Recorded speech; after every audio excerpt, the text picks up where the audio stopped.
esta es la última conferencia del ciclo de diseño tectónico. Espero que en un momento más vayan incorporándose el resto de los compañeros, pero en respeto al tiempo de nuestro invitado el día de hoy, vamos a dar inicio a la conferencia. El día de hoy tenemos la suerte de contar con un profesor que es referente en la Facultad de Arquitectura, el doctor Juan Gerardo Oliva Salinas, que tiene múltiples discípulos dentro de nuestro propio taller. Hay gente que es evidente que tiene la huella del doctor, a quien pues admiramos mucho y agradecemos muchísimo que nos acompañe el día de hoy en una conferencia estrechamente vinculada con el tema de lo tectónico que hemos estado estudiando. Y bueno, para dar paso a la conferencia quisiera brevemente leer su reseña curricular. El doctor Juan Gerardo Oliva Salinas es egresado de la Escuela Nacional de Arquitectura en 1975.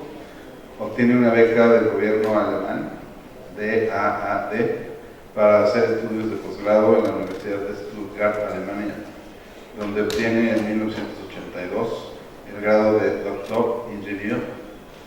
Su disertación de doctorado se publica en Stuttgart, Alemania, con el número 63 de la serie científica SFB 64. Desde 1984 pertenece al Sistema Nacional de Investigadores. Ha impartido cursos en la Facultad de Ingeniería, en varias universidades de provincia y en las universidades de Mendoza, Argentina, de Loja, Ecuador, del Istmo en Guatemala y en la Yildiz Technical University de Estambul, Turquía.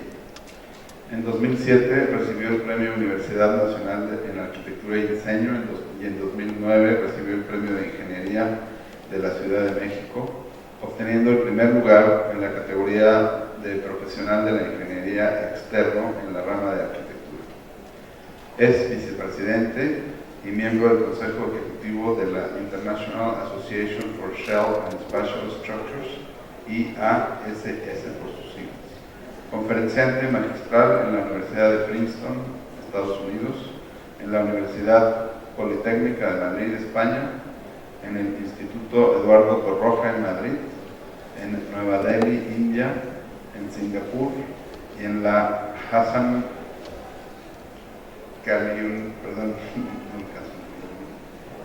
Kalinonglu University en Gaziantep, Turquía. Perdón, el nombre es un poco extraño. Pero bien, pues démosle un aplauso por favor al doctor Juan Gerardo.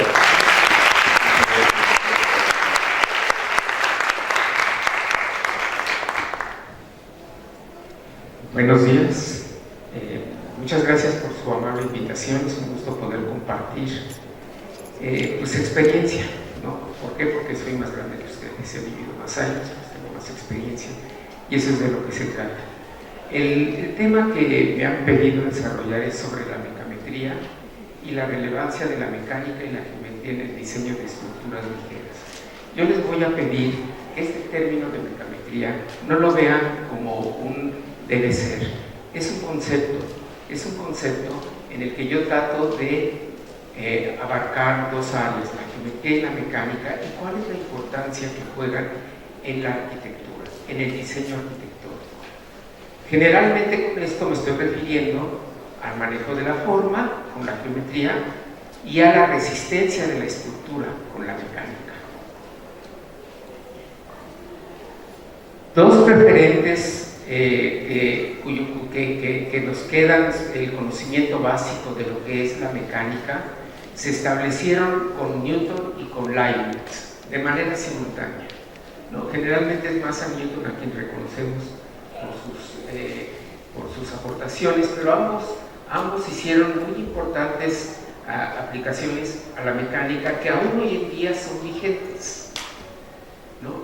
Por ahí se oyen comentarios de que por qué se enseñan estructuras como antaño, porque no tenemos una computadora a un lado. Y se hacen comentarios de por qué enseñan estructuras como hace 50 años. No, se enseñan estructuras como hace 300 años, como hace 250 años, porque es un conocimiento que sigue estando vigente. Y en el área de la forma,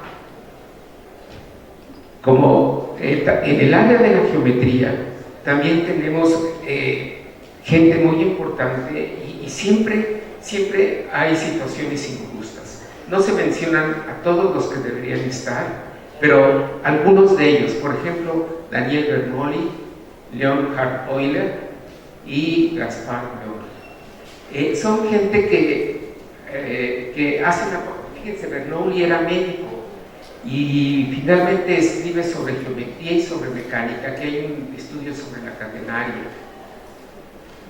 Ese conocimiento que nos han legado nuestros antepasados lo podemos transportar a nuestra actualidad. Del lado izquierdo vemos una duna de arena en el desierto del Sahara. Podríamos decir que es una edificación que se genera de manera natural. Son pequeñas piedras que se amontonan y al estar todas juntas en un lugar se desarrolla una edificación natural que es una duna de arena.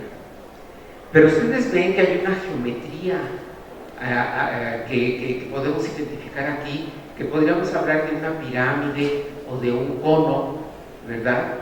Claro, por el efecto del viento y demás, no es que caiga la arena directamente y se forme el cono, sino que se genera esta cresta por los efectos del viento. Pero de manera análoga, nuestros antepasados construyeron una serie de edificios. No sé si estas dos luces las pudiéramos apagar para que se pueda notar un poquito más la imagen.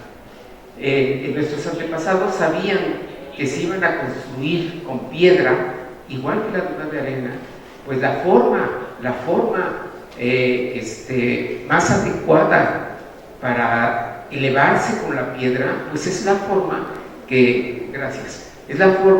que tiene un cono o una pirámide. Y no es de extrañarnos que por lo tanto todavía hoy en día estén en pie las pirámides de Gizeh o las pirámides de Teotihuacán o del norte del África. Aquí recordamos lo que Vitruvio nos dice que debe ser un arquitecto. Varias de las cualidades: instruido en las buenas letras, diestro en el dibujo, hábil en la geometría, inteligente en la óptica, instruido en la aritmética, versado en la historia, filósofo, médico, jurisconsulto y astrónomo. La geometría auxilia mucho a la arquitectura, principalmente por el uso de la regla y el compás. Entre mayor preparación tengamos todos los que ejercemos la arquitectura, estamos en potencia de generar una mejor arquitectura y también una mejor ingeniería. En esto de lo que los nombres no se mencionan a todos los que deben ser, pues claro que damos grandes pasos a través de la historia y mencionamos a Antonio Gaudí. Este arquitecto que nace a mediados del siglo XIX, parte del principio de los modelos colgantes para determinar la forma de sus estructuras. Sus formas no son caprichosas, no es la forma por la forma. Al final de la plática vamos a retomar ese tema y vamos a ver qué sucede cuando un arquitecto se va en la forma por la forma y no con una forma que tiene un sustento mecánico que la justifica. Gaudí colgaba las telas, le colocaba pesos y hacía la forma del edificio en estos modelos. Vean la escala humana. Aquí está un hoyo, hicieron en el piso para que empiece el modelo y determinaba cuál era la pendiente que deberían tener las columnas. No son columnas verticales, sino que tienen una cierta pendiente y toda la forma en general la determinaba con modelos colgantes. Este es el modelo colgante de la Capilla Güell en Barcelona. Y después Gaudí va a retomar lo que dejara Francisco del Villar, que fue el arquitecto que inició la Iglesia de la Sagrada Familia en Barcelona,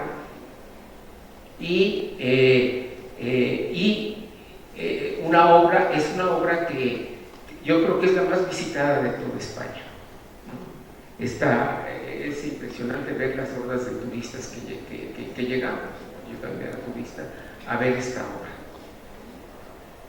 Ahora me refiero a la oportunidad que tuve de estudiar en Alemania y de desarrollar mi tesis de doctorado con el tema de sobre la construcción de cascarones reticulados. Estoy hablándoles del año 1983 y en ese momento Fray Otto estaba construyendo, acababa de construir su famoso Multihalle Mannheim en Alemania, que es un cascarón reticulado de madera, pero todo lo hacía a la manera de Gaudí, con modelos colgantes. Entonces era un proceso muy largo, muy tedioso para determinar la forma. Y yo dije, bueno, si existe una ecuación con base en el coseno hiperbólico de una función que nos define la ecuación de la catenaria, ¿por qué no simular ese modelo colgante con geometría analítica? Aquí está la ecuación de una superficie con X y con Y, que es una superficie de traslación. Y prácticamente esa fue mi aportación en esencia en mi tesis. Demostrar que con una superficie de traslación, 4 nodos se encuentran siempre en el mismo plano, son coplanares. Luego yo puedo techar esta superficie curva, con doble curvatura, con placas totalmente planas, de cristal, de concreto, de madera, de lo que sea, pero totalmente planas, y logro esta curvatura sinclástica. Pero después también vi que estas propiedades de la superficie de traslación son adaptables a superficies anticlásticas también. Pero si ya existe la geometría analítica y si ya existe la computadora, pues se pueden desarrollar programas de cómputo que nos auxilien a determinar la geometría de estas superficies de una manera inmediata, con un programa de cómputo. Entonces, ya durante mi doctorado desarrollé el programa GEO. GEO es geometría y G es la primera letra de cascarón reticulado en alemán, Gitterschale. De ahí surgió el nombre de GEO, y con GEO es un programa de cómputo que nos permite encontrar la geometría de una superficie de traslación. La primera versión, pues, la escribí en la Universidad de Stuttgart en 1980 en lenguaje Fortran 4. Es un lenguaje que para muchos nunca lo han oído, pero es un lenguaje que auxilia mucho en la mecánica, en los programas de matemáticas y demás. Y en ese entonces yo perforaba tarjetas. No es ahora que como se sienta uno en una computadora, había que perforar tarjetas. Probablemente alguien de ustedes habrá oído a su papá o a su tío o a su abuelo, a lo mejor, hablar de tarjetas perforadas. De esa manera yo lo escribí en el 80, luego un alumno de ingeniería, Reinhard Klüten, lo escribió en 1991 en BASIC, ya adaptado a una laptop, y recientemente Kevin Morales, que es alumno de mecatrónica, pero que está colaborando con nosotros aquí en el laboratorio de estructuras, vuelve a escribir una versión que ya está en español y en inglés, y que no solamente va a manejar la catenaria, sino otras curvas. Este programa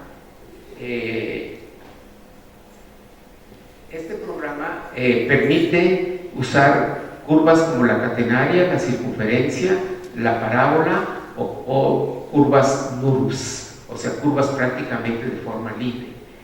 Entonces, nos permite combinar para la superficie de traslación ambas curvas. Entonces, en este programa uno va escogiendo qué tipo de línea directriz y generatriz desea tener en el modelo. Esto se los muestro porque este programa va a estar a disposición de todos. Ya está por terminarse y lo van a poder utilizar los estudiantes de manera gratuita totalmente para desarrollar este tipo de superficies. Y aquí ya tenemos escogida una catenaria, aquí tenemos escogida otra catenaria, y después seleccionamos si el cascarón es un cascarón que se encuentra sobre una planta curvilínea o sobre una planta cuadrada o rectangular. Y dado cuál es la distancia de la retícula, cuál es la distancia que hay de nodo a nodo, etcétera, y esto nos genera inmediatamente una serie de dimensiones que son las que puede tener el cascarón que estamos diseñando. Y nos generan también archivos en DXF para poderlos manejar con AutoCAD o con Rhinos, y en XLS para tener todos los datos de la geometría que antes con Fray Autor teníamos que hacer en una mesa de mediciones con una plomada. Y aquí está, por ejemplo, un ejemplo de una superficie sinclástica con planta curvilínea. Aquí tenemos la planta, un alzado, el otro alzado y aquí nuestro cascarón, ¿no? Todo se genera en no más de un minuto de tiempo. Lo que nos lleva tiempo es alimentar el programa. Y este es un cascarón con planta rectangular o cuadrada. Nuevamente tenemos aquí la planta, un alzado y aquí una vista en perspectiva. Y estas son algunas de las formas que se pueden generar como superficie de traslación, ya sea con circunferencias, parábolas, catenarias o con curvas NUR, como se puede ver en este caso. Bien, entonces aquí ven ustedes del lado izquierdo, este es el cascarón reticulado de traslación. Aquí tenemos una curva directriz y una generatriz. Pueden intercambiar papeles, en cualquier superficie de traslación es esto posible. Y ven que el cascarón en esta maqueta lo podemos cortar en un arco o bien lo podemos llevar hasta la superficie del terreno. Este es un modelo que todavía hice durante mis estudios de doctorado y es un modelo de pruebas para comprobar. Ahí no era solamente la geometría, sino también la mecánica. ¿Qué tan resistente era este cascarón cuando lo sometemos a cargas? Aquí ven ustedes unos distanciómetros, son unos aparatitos que colocaba en cada nodo, cargábamos el cascarón y veíamos cómo se deformaba el cascarón, le poníamos diagonales, le quitábamos diagonales, veíamos cómo se comportaba sobre la planta curvilínea o sobre la planta cuadrada. Ya una vez en México surgió por la Facultad de Arquitectura la necesidad de techar la sala del Pleno del Tribunal Federal Electoral. Sé que están de muy mala calidad estas imágenes, pero son suficientes para que me permitan explicarles lo siguiente. La planta del edificio ni siquiera era una elipse, era una planta ovoide aproximada con arcos de circunferencia y había un desnivel de 2,5 metros de este punto a este punto, ¿no? Y a mí me solicitaron que propusiera una techumbre ligera para este cascarón. Entonces, tenía yo la trave de borde que tenía 80 centímetros de esta trave. Yo me podía mover en esta trave y tenía que adaptarme. La solución fue en el sentido corto. En este sentido corto es una sola catenaria con un solo parámetro. Recuerden que hay 3 curvas que solamente existe una sola curva. Solamente existe una circunferencia en el mundo. Solamente existe una parábola y solamente existe una catenaria. Las hacemos grandotas, chiquitas, las cortamos, lo que quieran, pero siempre es la misma curva. Entonces, en este caso, utilizando la catenaria, en el sentido corto, esta fue, y en el sentido largo se solucionó con 2 medias catenarias. Esta es una media catenaria con un parámetro y esta es otra media catenaria de otro parámetro, porque había una diferencia de 2,5 metros de este punto a este punto.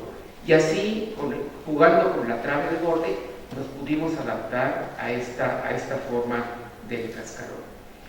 Las catenarias se deformaron plásticamente, los arcos catenarios se deformaron plásticamente, teníamos unas plantillas en el piso donde estaba marcada la geometría y a través de pasar el perfil por estos 3 rodillos deformábamos el arco y después la sección está dividida en 2 partes.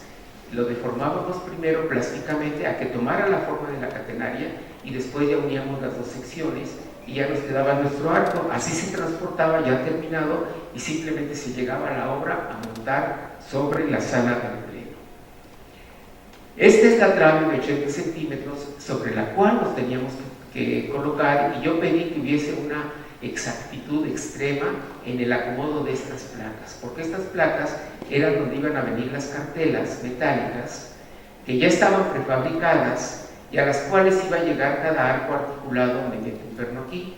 Y tenía que ser una geometría muy precisa para que nos cerrara todo el sistema. Y así fue, estaba un ingeniero con un teodolito revisando que todo estuviera justo en el lugar. Cuando se terminaron las mediciones todos nos fuimos muy contentos. Al otro día llegó la revolvedora con el concreto lanzado y aventaron el concreto y movieron las las varillas, y todas las placas se movieron. Ya no estaban en el lugar que habíamos establecido previamente. Y claro, había que terminar el edificio de inmediato, se venían las elecciones y la presión de siempre, ¿no? Para ayer queremos el edificio. Entonces, tuvimos que desoldar todas y cada una de las cartelas, hacer un levantamiento de cada placa y hacer los cortes necesarios para adaptarlos y que quedara otra vez en el lugar del perno la geometría buscada. Y se logró. Hubo un atraso, pero se logró. Ven ustedes aquí cómo está cada una de las catenarias en un sentido ya levantada, y aquí se ve, la fotografía está invertida, se autosoportaba cada arco y después se empezaron a colocar las catenarias en el otro sentido. Los nodos no son más que ángulos, puesto que hay un ángulo de 90 grados en la retícula, son ángulos para podernos guiar y que sirvan para fijar los arcos. Y como estábamos atrasados en tiempo, pero conocíamos la geometría exacta de cada panel plano, se elaboraron los paneles de madera independientemente, mientras hacíamos todo lo que se tenía que hacer para volver porque originalmente la madera iban a ser listones de madera que cruzaban toda la estructura, pero dado que teníamos que ahorrar tiempo, mientras se arreglaba lo que sucedió en la clave de borde, se prefabricaron los paneles y ya se llevaban barnizados hacia el interior y con una pintura para colocar los acabados superiores del cascarón, pero ya eran listos y ya nada más se fue armando como un rompecabezas. Todavía se colocó sobre esos paneles de madera, se colocaron poliestireno soplado y una capa con mayalac, doble capa de mayalac y 4 centímetros, una capa de concreto en la parte superior. Y así fue como quedó finalmente aparente la estructura de la madera y la estructura metálica en el trifle, ¿no? Continuamente sale esto en la televisión, obviamente no sacan el techo, sacan los debates que están allá abajo. Ahora, ese fue una de las primeras aplicaciones. Ahora, este otro proyecto es interesante. El proyecto del cascarón en sí es del arquitecto Teodoro de González de León, o de su despacho. Aquí aprovecho para decir también esto: no hacemos las cosas de manera individual. Decide la cubierta del arquitecto Teodoro González de León, pues él la coordinó, ¿no? Pero siempre hay un equipo de varias personas, varias gentes, que son los que aportan, y finalmente sí hay un coordinador, pero también sería injusto siempre estarse uno mismo aplicando que uno es el que hace las cosas. En realidad siempre es un grupo de gente. Aquí colaboró Carlos Cetina, otro exalumno, que estuvo estudiando cuál era la geometría que había propuesto Teodoro González de León. A nosotros nos pidieron que tomáramos la geometría y que hiciéramos construible esta techumbre. Entonces él vio que en una superficie de traslación, pero no tomando la directriz y la generatriz, sino las diagonales que se generaban, de esta manera podíamos adaptarnos a la forma que había propuesto Teodoro González de León en su despacho, y podíamos generar el cascarón. Pero ahora ya no es un plano el que es donde se encuentran estos 4 puntos, ya no son coplanares. Por lo tanto, aquí no se puede techar con una superficie plana, y nosotros lo queríamos techar con cristal. Estos son estudios de esa geometría. ¿Qué fue lo que hicimos? Pues dividimos el cristal en 2 triángulos, puesto que un triángulo, 3 puntos en el espacio, cualesquiera definen un plano. Entonces aquí teníamos 2 planos, un plano con estos 3 puntos y otro plano con estos 3 puntos, y quedó esto cubierto con 2 placas triangulares.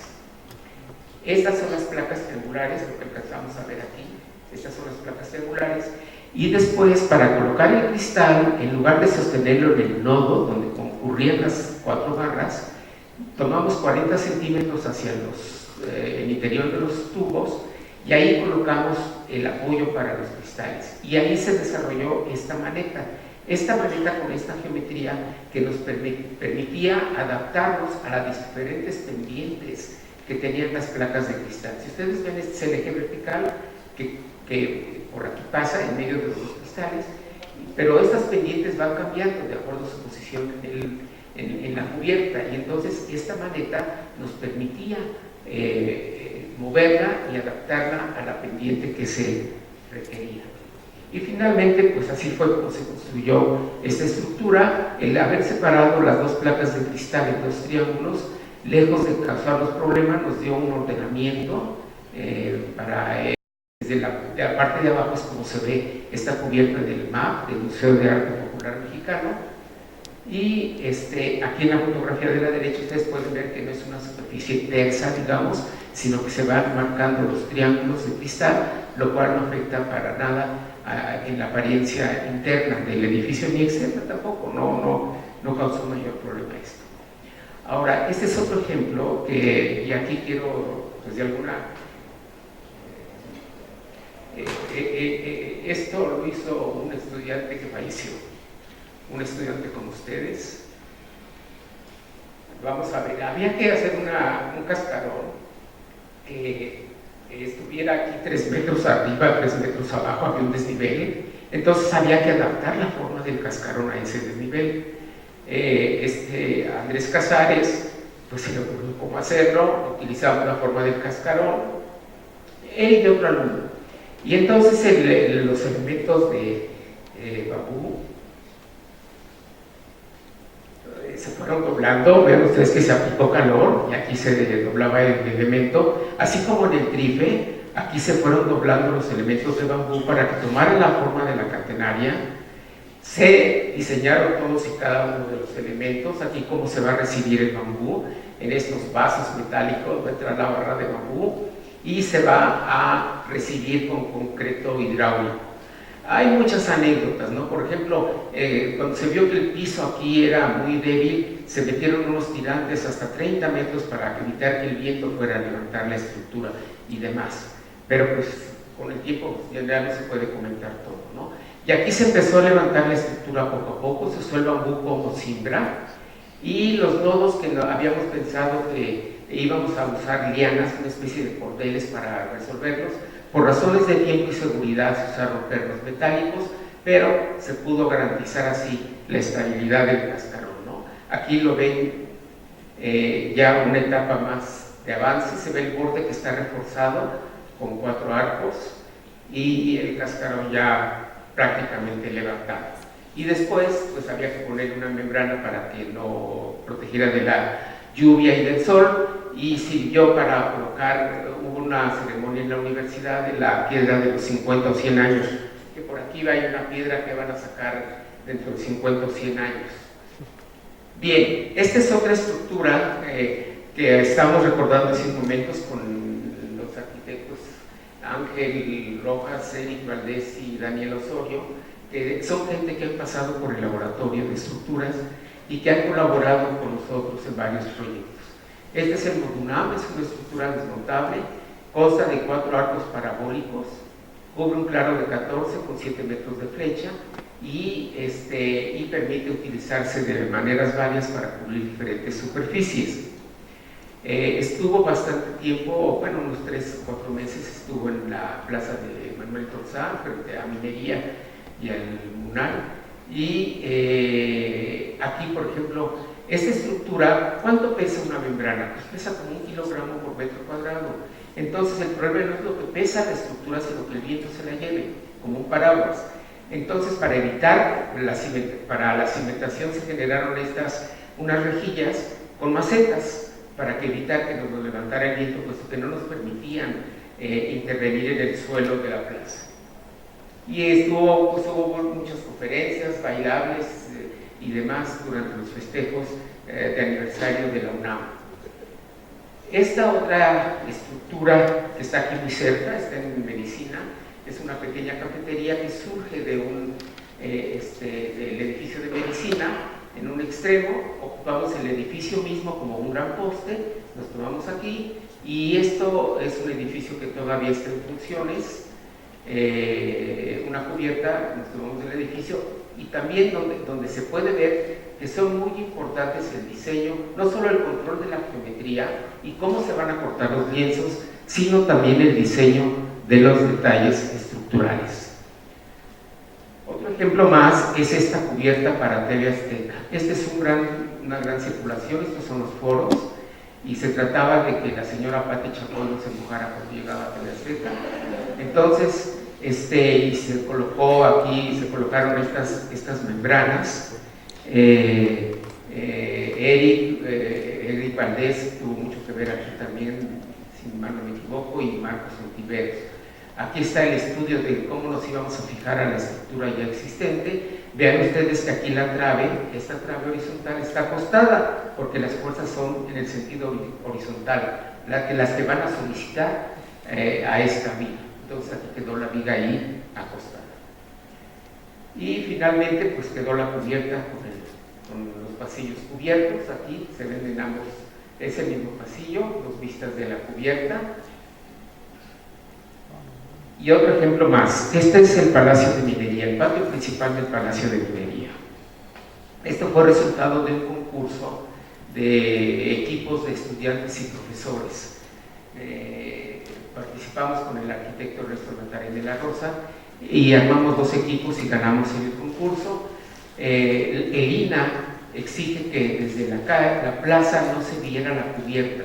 Entonces, por eso este dibujo que ven aquí ustedes, el cubo es el patio y aquí se ve la cubierta. Ciertamente no se ve desde la Plaza Tronzá. Entonces teníamos limitantes en la altura de estos postes, no podíamos irnos más arriba de los 9 metros, que son los postes que están aquí.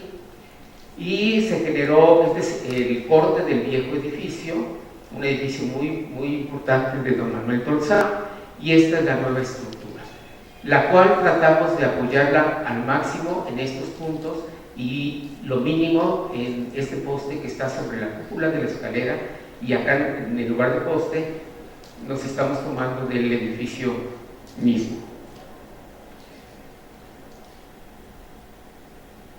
Aquí lo interesante fue la manera como nos anclamos a las losas de concreto armado que años antes ya habían sustituido los viejos techos. Ya era una restauración que se había hecho en los años 70, me parece, ya había techos de concreto, pero no podíamos irnos hacia abajo de la placa del techo de concreto. Bueno, este es el relleno y el ladrillado. Aquí se ve la losa de concreto. No podíamos irnos hacia abajo porque había oficinas y no debíamos, y había también una serie de yesos con valor histórico que nos pidieron que no tocáramos. Entonces, para fijarnos a la losa de concreto, se colocó esta viga ahí metálica que iba de un punto de apoyo a otro punto de apoyo, a ejes estructurales del edificio, y esas vigas sí nos servían para colocar aquí pequeños bloques de concreto armado que servían para colocar un poste o bien un cable. Del lado derecho vemos lo que era la articulación. Esta es una doble articulación. Esta placa giraba sobre este gran tubo en este sentido, y aquí está otro perno para que girara el poste en este otro sentido. Entonces, prácticamente aquí se diseñó lo que es una doble articulación para evitar los momentos en la base. Y después así quedó nuestro poste cable. Esta es una solución en la cual podemos tener una sección, un fuste relativamente pequeño, y le incrementamos su capacidad de carga con estos cables. No es un high-tech porque sí, no es para que se vea bonita la estructura, es porque se requiere. Todos y cada uno de los elementos que ven ustedes aquí son porque se requiere. Y aquí fue algo también interesante. Este poste, se supone que la estructura se iba a quitar y a poner continuamente. Entonces, cuando se quitara la membrana, este poste se ponía vertical y luego se acostaba y reposaba aquí sobre este elemento. Pero era un poste demasiado pesado para que los trabajadores lo pudieran levantar a mano. Entonces, con un juego de fuerzas estáticas, simplemente diseñamos este otro postecito de 2,5 pulgadas de diámetro, que sí podían levantar los trabajadores, que levantábamos, atirantábamos con un tifor aquí, jalábamos el poste y lo podíamos levantar, sin necesidad de ningún elemento mecánico mayor o un elemento hidráulico. Todo eso se pudo evitar. Para poder subir la estructura, en el piso se armó la membrana con una linternilla, y esta linternilla se elevó, y ya que estaba a una cierta altura, del piso, los bordes de la membrana se brincaron sobre estas balaustradas, diseñamos hasta unas protecciones para no tocar las balaustradas, jamás se tocan las balaustradas, ni nos tomamos de ellas ni demás, ¿no? Y finalmente, vean ustedes que las personas pueden caminar con calcetines o zapatos de goma sobre esta superficie, ¿no? Ahí quedó el gran manto de la velaria de minería, visto desde la torre latinoamericana, y esto desde el mismo edificio. Aquí pueden ver cómo se expande los mantos de la estructura. Son superficies de paraboloide hiperbólico, aquí están los canalones y la linternilla de 2,5 metros de diámetro. Aquí hacia las 12 del día pues nos da la luz en medio del patio. Aunque estuvo diseñado para ponerse y quitarse continuamente, no se quita porque no causa ningún trastorno mayor al espacio interior. Se respeta el espacio, se goza la arquitectura que dejó el arquitecto en su momento, y nosotros simplemente colocamos esta cubierta que probablemente en unos años desaparezca y ya no sea necesaria, pero ahora se requiere hacer muchos eventos en este patio y por lo tanto se requiere protección de lluvia y de viento. Y vean ustedes, lateralmente tiene esta membrana, que es una membrana con muchas perforaciones para guiar el agua. Las lluvias por aquí se guían y no, si hay un fuerte viento, no entra el agua hacia el interior del edificio. Otra velaria más es la que se construyó en Oaxaca, en el Palacio de Gobierno. Es un viejo edificio con 3 patios, el patio central mayor, 2 patios cuasi cuadrados, y entonces tenemos 3 cubiertas que finalmente unimos, también aquí las unimos, y tenemos aquí una linternilla elíptica y 2 en el patio principal y 2 circulares en los patios laterales. Vean ustedes, este es el edificio y tenía todo construido en piedra. Curiosamente, ya las techumbres estaban sustituidas por losas de concreto, pero no había vigas de concreto, ni traves metálicas, ni nada. Seguían trabajando los arcos de piedra y eran los que soportaban la carga. Entonces, ¿cómo íbamos a soportar, cómo íbamos a apoyar nuestra estructura acá arriba sin afectar? Esta es nuestra estructura ya colocada, pero el chiste era no afectar esto. La respuesta fue colocar una cimentación sobre la azotea, una cimentación con base a vigas I, aquí ven ustedes la viga I, y sobre esa viga I se colocaban estas cartelas que nos van a servir para tomar cables, o bien aquí está una articulación, aquí debe llegar un poste, etc. Y entonces esta carga se repartía lo más uniformemente posible sobre el viejo edificio, pero ya no transmitíamos actuales ni de tracción ni de compresión en ningún punto de la azotea. De manera análoga se levantó la linternilla. Esto también venía latonado y llegaban los gobernadores en 2 que 3 días y había que levantar la estructura en un tiempo sumamente corto.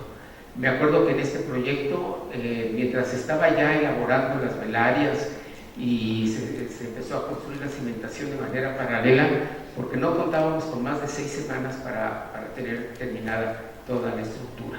Y algo muy importante, vuelvo a hacer hincapié, es en los detalles. En el estudio de los detalles de cómo va a terminar nuestra membrana, cómo la vamos a traccionar, los cables de borde, cómo van a llegar a este elemento y cómo van a llegar finalmente a la cimentación. O aquí en la linternilla, también vean ustedes cómo se sostiene la membrana a través de estas lengüetas, y aquí nos permite el paso de aire para que el aire caliente pueda también circular, y cubierto con policarbonato, ¿no? Son detalles muy interesantes que no son tipo, cada estructura requiere su propio diseño, y ahí hago algunas vistas de la estructura casi terminada, cuando los gobernadores ya estaban ahí. Otro ejemplo más es el que está aquí en el CUT, en el Centro Universitario de Teatro. Si ustedes van al concierto de la Sala Netzahualcóyotl, pues ahí ven la estructura que está a un lado.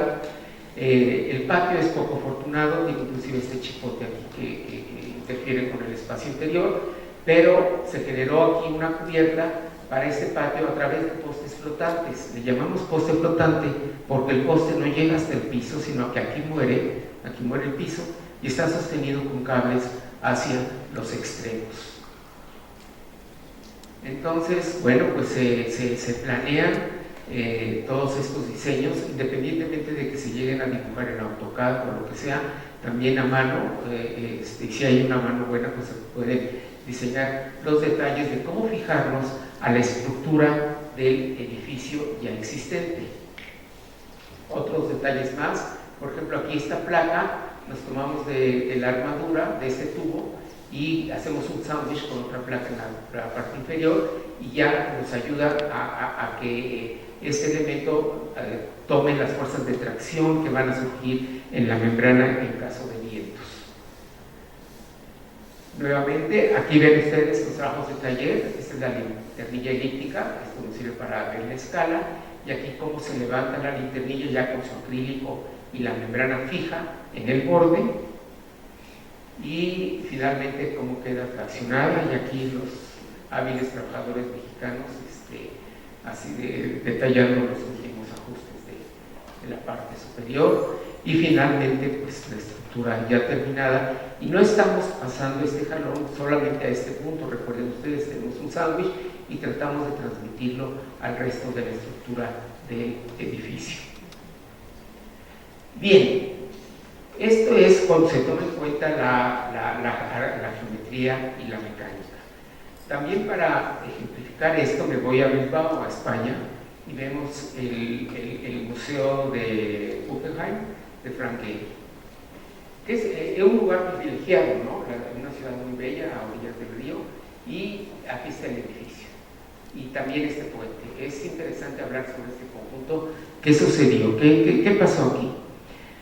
Vean ustedes, es un museo al cual ustedes entran desde afuera.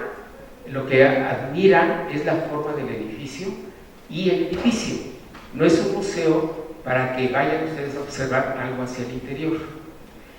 Tiene unas salas aparte donde sí están los cuadros colgados y demás, pero no es como en un Louvre, como un Museo del Prado, que desde que ustedes llegan a la taquilla ya están los cuadros ahí, las esculturas para que se vean. ¿Qué sucede aquí? ¿Por qué presento este ejemplo? Porque es un ejemplo de la arquitectura donde es la forma por la forma, es la forma que yo quiero.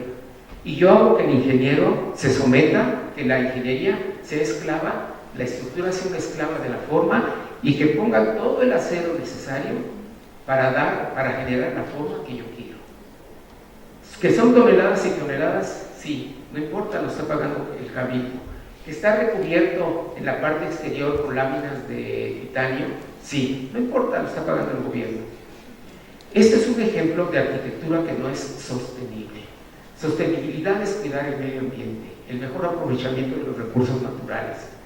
Y esto es un ejemplo, en mi opinión, de lo que no debe ser la arquitectura. Por eso estoy trayendo este ejemplo de este edificio que está en Bilbao, y otro ejemplo más para enfatizar lo que digo es este nido de pájaro de Beijing, de Herzog y de Leo. Es un edificio que es un nido de pájaro invertido, y ningún pájaro es tan inteligente como para invertir su nido. Entonces, ¿por qué hacer un nido? ¿Por qué estos entramados que sí se ven muy impresionantes? Sí, se ven impresionantes, que los ingenieros tuvieron que ingeniárselas para estas secciones metálicas, girarlas en el espacio y que cerraran la geometría, y lo lograron, sí, pero ya decía Jürgen Jörig, que es un teórico alemán, no todo lo que técnicamente es posible construir, por ese solo hecho se debe construir.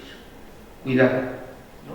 Entonces, un edificio carísimo que no sabe qué hacer con él, y sin embargo, pero es la forma por la forma. Quiero, como última parte, mostrar algunos ejemplos de trabajos que han hecho alumnos que han cursado en el laboratorio de estructuras, han apoyado y han llevado la clase de mecametría. Aquí esta pirámide hecha por Víctor Hugo Roldán obtuvo el primer lugar en un concurso internacional de la IFAI, International Fabrics Association, y ganó el primer lugar, mientras 3 alumnos más, Mauricio Cortés, Cintia Chávez y Miguel del Río, ganaron una de las menciones honoríficas en ese mismo concurso. Estamos hablando de 1999. Hábilmente, Víctor Hugo, con postes flotantes, logró darle curvatura a la membrana y estabilizarla, y fue lo que le valió el haber obtenido ese primer lugar. Posteriormente, en 2006, Jesús Flores Hernández propone este pabellón de exposiciones en el centro de Coyoacán, y en el concurso estudiantil de Tetzinen, en Alemania, logra un segundo lugar. Después también tenemos reconocimientos a alumnos que escribieron artículos científicos. Perdón por la foto, es muy mala calidad. Aquí está Carolina Carmona y Carlos Cetina, que obtuvieron mención honorífica y la medalla Hankai por artículos científicos escritos en una revista internacional. En el quinto simposio latinoamericano de tensoestructuras en Chile, los alumnos de la especialización en diseño de cubiertas ligeras obtuvieron el primer lugar. Son ellos los nombres que están aquí, pero no con un edificio, sino con un sistema para, en caso de emergencia, poder evacuar a la gente en una especie de rampas, resbaladillas diría yo, y poderlos bajar, ¿no? Con cables estabilizados, con cables, postes. ¿Por qué propusieron esto? Porque conocían la geometría y porque entendían cómo funcionan las estructuras. Nuevamente, ese binomio mecánica, forma, geometría. Aquí está Mauricio Cortés, que desde hace 5 o 6 años es uno de los arquitectos que trabaja en la Sagrada Familia en Barcelona, diseñando las obras inconclusas de Gaudí. Es una gran satisfacción para mí ir a Barcelona. Cuando voy a Barcelona, voy a la obra, pregunto por Mauricio, y además de que me ahorro 20 euros de entrada, Mauricio nos hace un recorrido por todo el edificio y nos platica cómo van las obras y demás. Él se fue a estudiar su doctorado a Barcelona, pero bueno, hubo esta convocatoria para arquitectos entrenados en geometría, él lo obtuvo y él está ahí trabajando.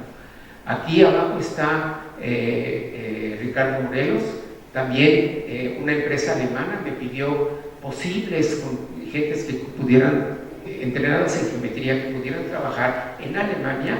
Él mandó su carpeta y él fue el elegido. Está desde hace 2 años trabajando en una empresa en Alemania. Y esta es Marta Godina, también otra alumna que cursó la especialización en diseño de cubiertas ligeras, que hace aproximadamente 2 meses obtuvo el grado de doctora en ingeniería en la UCL, University College Londres, y pues creo que es la recompensa mejor que puede recibir un profesor. Este es Carlos Cetina, profesor aquí de la facultad, que ha desarrollado algunas estructuras velarias y también escultura urbana, ¿no? Como arquitecto, conocedor de estructuras. Es capaz de controlar la forma y de lograr estos proyectos. Está Marcos Ontiveros Hernández, que sigue colabora muy de cerca con el laboratorio y conmigo, quien concibió esta cubierta plegable para un restaurante en Oaxaca. Es una velaria que se pliega electrónicamente, entre otras obras más que ha diseñado, ¿no? Entonces, bueno, yo también, como decía, hablaba de injusticia, ¿no?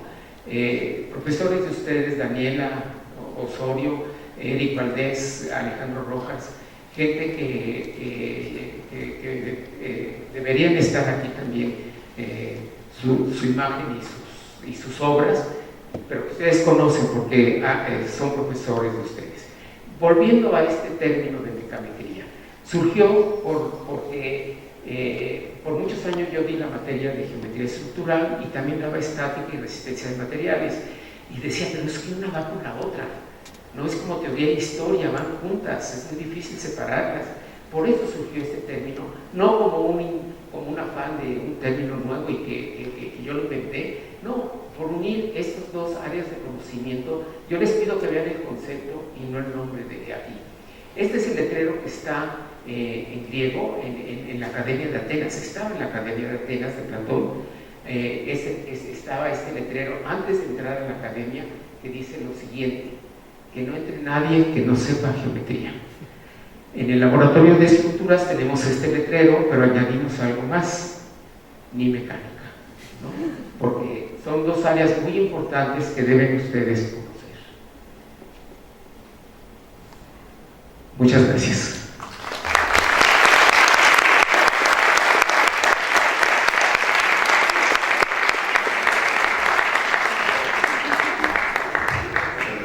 ¿Alguien quiere hacer algún comentario, tiene alguna pregunta, alguna inquietud que manifestar? ¿Ya? Yo creo que casi somos de la misma temporada. Yo creo que usted puede ser mi hija. Puede ser mi hija. Creo que cuando yo estudié esto era como que muy difícil de entender. El arquitecto Rey Otto para mí fue alguien que me entusiasmó mucho en esta cuestión, pero el conocimiento era muy simple. Inclusive había un arquitecto aquí que se llamaba Otto, que era primo de Rey Otto, no sé si lo llegó a conocer.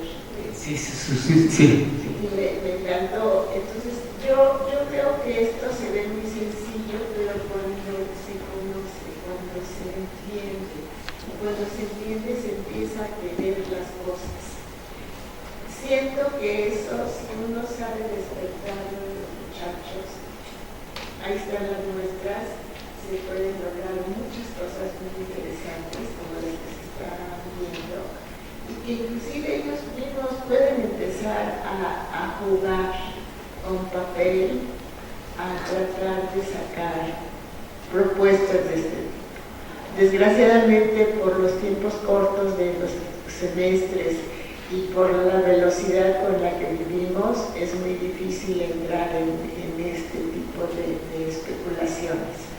Pero sí se me hace muy interesante y sería muy bueno que les despertáramos a los muchachos esa inquietud, ese gusanito por descubrir, por crear, por jugar, porque al fin y al cabo esto es el futuro. Sí, totalmente de acuerdo con usted, maestra. Creo que ese es el mensaje y ojalá y quede algo en ustedes, a mente que se les invita a que conozcan el laboratorio de estructuras que está aquí a un lado y puedan hacer el servicio social, la práctica profesional y posteriormente tal vez ser becarios del laboratorio en los proyectos de investigación que desarrollamos, ¿no? Ciertamente cuando hay conocimiento, cuando se entiende, se pierde el miedo y se quieren las cosas. Entonces, lo que comentó la maestra, pues lo apoyo al 100%. Muchas gracias, maestra. Cualquiera puede entrar, a nivel de licenciatura pueden llegar a solicitar asesoría. Sí, por supuesto, sí. Cualquier persona, cualquier alumno puede llegar y pedir en cualquier nivel de licenciatura para pedir asesoría en algún proyecto. Sí, por supuesto, claro que sí. Pues eso es lo ideal, porque a veces los alumnos tienen buenas propuestas para sus proyectos, pero se sienten cohibidos porque no conocen cómo resolverlos, cómo llegar a fundamentar una forma, a desarrollar una estructura, ¿sí? Cómo se puede determinar la capacidad que puede tener una forma de resolver un problema arquitectónico. Sí, claro que sí, con mucho gusto. Con esa seguridad, pues, y con esa confianza, pues, vamos a mandar varios alumnos para allá. Sí. Muchas gracias, doctor. Sí. No será un gusto, claro. Sí, ustedes son, todo es para ustedes. El conocimiento, el espacio, todo es para ustedes, para los alumnos. Simplemente para cerrar, yo creo que con esta conferencia se cubre plenamente nuestro objetivo de despertar el interés en áreas de conocimiento en posibles prospectos. Ya ven ustedes que es posible alcanzar metas muy altas. Hay maestros en el taller que ustedes tienen contacto directo con ellos, que han trabajado con el doctor Oliver, son una muestra de que se pueden conseguir cosas de esta magnitud, ¿no? Y los ejemplos que nos presentó también el doctor al final pues, son prácticamente ustedes, o sea, son jóvenes de edad muy temprana, lo cual también quizás nos haga pensar que es necesario, pues, pronto vayamos identificando nuestros campos de interés, irnos comprometiendo con ellos para alcanzar un mejor desarrollo profesional. Yo creo que este mensaje es el mejor que nos podemos llevar, además de muchos otros que nos dio en relación a la manera de entender la arquitectura, a la manera de hacerlo responsablemente, ¿no? A partir de la eficiencia, de las estructuras, de la autenticidad, de los cometidos, ¿no? Creo que es una muy buena lección la que acabamos de escuchar. Y quisiera, por favor, darles un aplauso al doctor Barra.